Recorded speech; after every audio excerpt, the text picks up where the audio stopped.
Hey, welcome to the Sales Performance Insights podcast. Today, I want to talk about why information is not enough and meeting the new expectations of today's buyers. Look, the fact of the matter is, buyers don't need your information. They can get all that online and they can get it instantly and they can get it for free. What they do need and what they're desperate for is clarity. They want someone to help them make sense of all the noise, to give them some context, and to guide them confidently towards a solution to their problem. That's the gap that I think a lot of sellers these days just flat out miss. So in today's episode, we're going to talk about how customer expectations have evolved and why the sales process is no longer a straight line. It's not linear. And how you can use the right behaviors, attitudes, and techniques to stay relevant in this new reality. So, this new buyer reality, what's that all about? Buyers do 60 to 70% of the research before they ever talk to a salesperson. Don't blame me. That's Gartner's information. Buyers are more informed, but even with all the information, they're less confident. There's just flat out too many choices. There's too much data. Their journey is messy.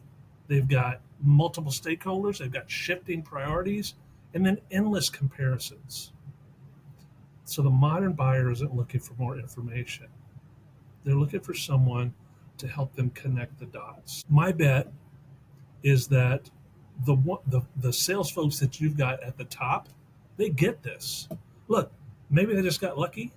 Maybe their instincts have put them onto the truth, or maybe you're just an amazing leader and you've shined the light on this problem for them.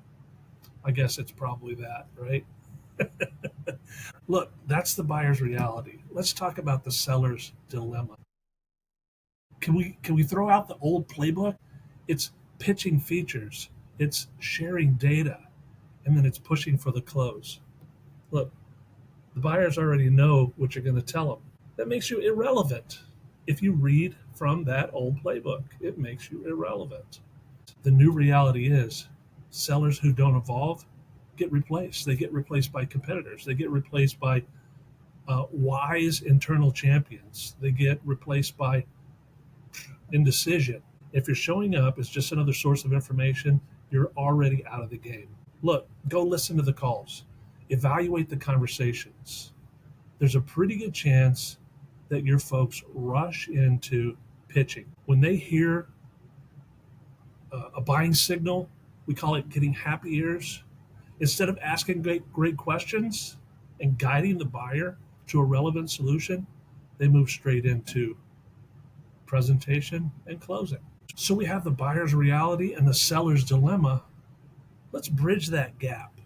Let's bridge it with some good, solid behaviors, attitudes, and techniques. I want to break down Sandler's BATs as a framework to a way forward. Think about behaviors. A key behavior here in this situation is consistent pre-call planning, and it's beyond just taking a glance at their LinkedIn profile. Super deep, way deeper than that. It's also about post-call debriefs and asking yourself, did I bring clarity or did I just repeat what Google says? This is about going deeper. It's about ongoing learning. It's about understanding the industry. It's about understanding the trends. It's about understanding your competitors. Now, what about attitudes? These are your seller's beliefs, their thoughts, their mindset. Is it the mindset of an advisor or is it the mindset of a persuader? Do they have confidence in your value, which really is in the interpretation, not in the information? Do they have a willingness to ask uncomfortable questions? I see sellers nowadays that really fall into two categories. Either they don't know what questions to ask or they're afraid to ask the tough questions. Either way, you lose. Now let's talk about techniques to round out that the behavior, attitude, technique triangle. Techniques like maybe upfront contracts, including statements like, hey, look, Mr. Customer, Mr. Prospect, let's invest some time focusing on what's missing here, not what you already read. It's about smarter questions. Things like, hey, what's one thing that you wish you knew but couldn't find online? It's ultimately about a pain funnel, and it's about connecting those surface issues to the personal impact. When you can do that, you're ahead of the game, and your competitors are not doing that. I can almost promise you that. It's about insight framing. Maybe that might sound like, hey, here's a blind spot that we're seeing in the industry right now. So how are you going to move from a vendor to a guide? Well, what do vendors do? They provide data. What do guides do? They provide perspective. Think about your own personal buying experience. Which one would you prefer? Data or perspective? Buyers will always choose the guide that they trust over a vendor that they're going to forget by tomorrow. So a vendor probably says things like, hey, here's what our product does.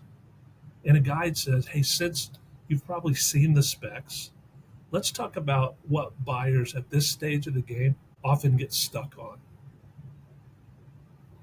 Look, the difference between a vendor and a guide is their ability to ask the right questions and shine the light on what the buyers can't see. I had a great conversation several years back with a prospect.